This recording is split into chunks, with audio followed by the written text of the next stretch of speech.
towards FPS away from RPG? No. But Battlefield 3 is awesome.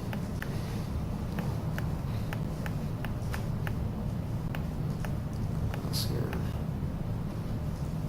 Will that chick will that chick with the mask ever take her mask off? So I think they're referring to Tally. Yeah, she takes her mask off. Will you see her face? Maybe. Maybe not.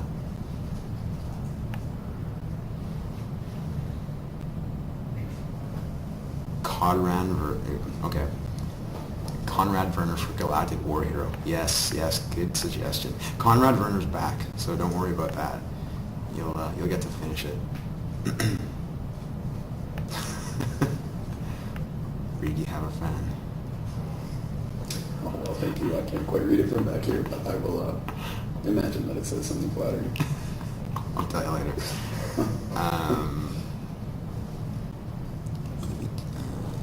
Would there be deeper conflicts between squad mates like in Mass Effect 2 with Jack and Miranda and Mass Effect 3?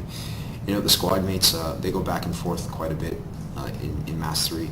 I don't know how much you could hear from the streaming. Actually, I don't know if it was in English or if it was in German. Do you recall the actual demo we just played? Yeah, it's pretty hard for us to hear on this side. Anyway, what you might have heard is the back and forth banter between the squad mates. You know, Garrus and Liara kind of, you know, talking to Shepard, talking to each other. We've added a lot more of that. We've also added, you know, mission reactions. So when you go on a mission with a certain squad mate, they will comment a certain way, and it just kind of affects the overall dynamic of the story.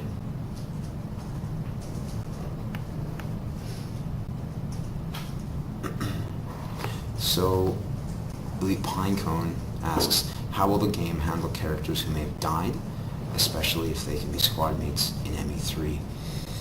So yeah, you used Garrus as an example. Let's assume that Garrus died. Well, then he's just not a squad mate. There's not, like, you know, Garrus's twin brother to replace him. That's just the way it is. You know, we feel that the choices that you make and the choices that you've made in the past have real tangible outcomes and real, you know, consequences or benefits that you have to either pay for or you know, otherwise you'll have no repercussions for making the choices that you do. So we want to make sure that we keep it real that way. So will there be post-mission dialogue in the Normandy like ME1? Yes, absolutely. So that's part of what I was talking about. You know, after the missions, you may be able to go back to the Normandy and have kind of debriefs and things like that. We're setting the context for each mission pretty deep.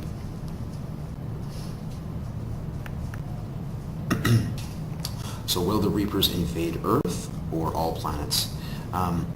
So what you saw, well, there's been talk earlier, we've been showing Earth being invaded, and Commander Shepard was there. So what you just saw actually was the world of Surkesh, and Reed panned out over the vista a couple times, and you saw, you know, big flaming and destroyed buildings. Yes, so Surkesh is also, you know, at war. The Reapers have attacked. You know, it's everywhere. They've left no stone unturned, and that's kind of why Shepard has to go throughout the galaxy. Any limited edition pre-order stuff? Yeah, there's a couple of really cool pre-order things. It depends on what territory you're in. Obviously, if you're in the States, you get something, you know, different things than if you're over here. But we have the collector's edition. You might want to be interested in that. There's some really cool stuff. You get some DLC. You get this really cool mech dog who's on the Normandy, which is actually pretty cool. We spent a lot more time on that mech dog than we should, but yeah, it's looking amazing by now. Totally worth it. Yeah, totally worth it. Yeah, I never would have thought that Shepard would have been a guy who likes, you know, pets, but he does. Shepard. Yeah, maybe. Oh, right, there you go. Thanks for keeping me straight there, Reed. Shepard has no sense of humor.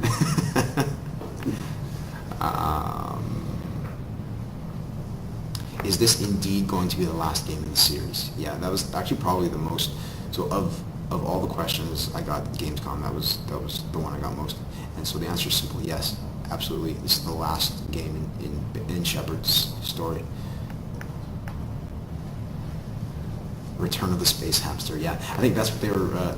So we kind of use that as original starting point for the MacDog and kind of moved out from there. So I have time for maybe 2 more questions.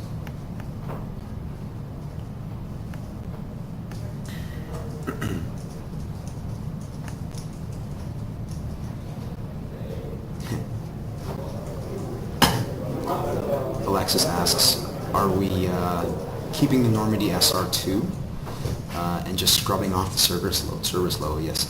So what we've basically done is keep the SR2 in the same way it was. You know, we're not destroying it again. That's it's pretty costly to rebuild each game. So you know, Shepard is keeping the SR2 the way it is. Obviously, yeah, new coat of paint, taking off those service logos.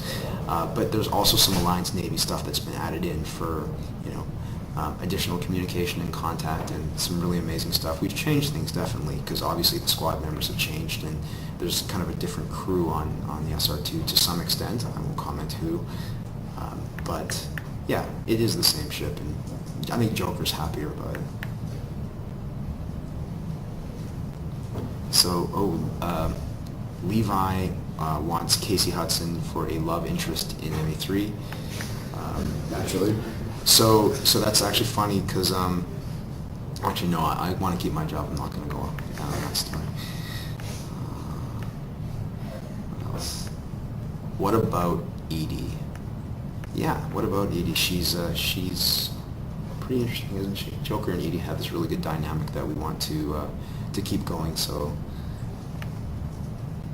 and then sorry, one more.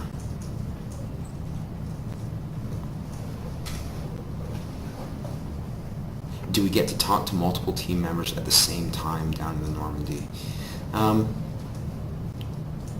It really depends on the mission that you've just gone on, and it really depends on where you initiate conversation. Okay, so we'll take one last one, and it's kind of like a global one. So, are you taking any learnings from you know, Knights of the Old Republic and Dragon Age to help make Mass Effect better?